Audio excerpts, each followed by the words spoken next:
Ukraine ने Donetsk में एक मार्केट और एक मुसाफिर मिनी बस को निशाना बनाया जिसमें 6 अफराद के हलाक होने की खबर है।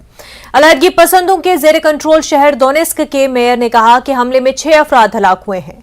रूसी सरकार टीवी ने शहर के मरकज में तबाह होने वाली बस की वीडियो फुटेज जारी की।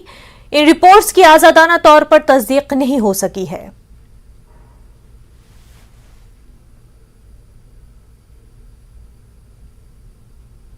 पुतिन के 3 लाख रिजर्व फोर्सेस को मुतहरिक कर देने के ऐलान के चंद घंटे बाद ही यूक्रेन सदर व्लादिमीर ज़ेलेंस्की ने अक़वाम मुत्तहिदा जनरल असेंबली से खिताब किया। उन्होंने कहा कि यूक्रेन के खिलाफ जुर्म किया गया है और हम इसके लिए सजा देने का मुतालबा करते हैं। ज़ेलेंस्की ने अक़वाम मुत्तहिदा से दरख्वास्त की है कि मॉस्को को फौजी हमला करने की सजा दी जाए।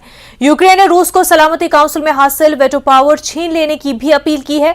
पुतिन अक़वाम मुत्तहिदा जनरल असेंबली के इजलास में शिरकत नहीं कर रहे हैं और रूस ने सालाना इजलास में अब तक अपना मौक़िफ़ पेश नहीं किया है।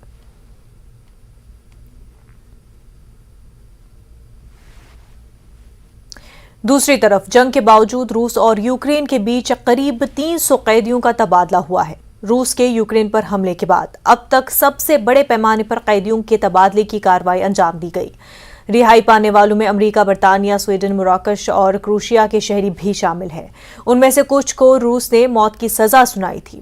रूस ने तकरीबन 215 यूक्रेनी बाशिंदों को रिहा किया है, जिनमें वो 5 कमांडर भी शामिल हैं जिन्होंने इस साल के शुरू में जनूबी बंदरगाही शहर मारियोपोल का तवील मुद्दत तक दिफा किया था।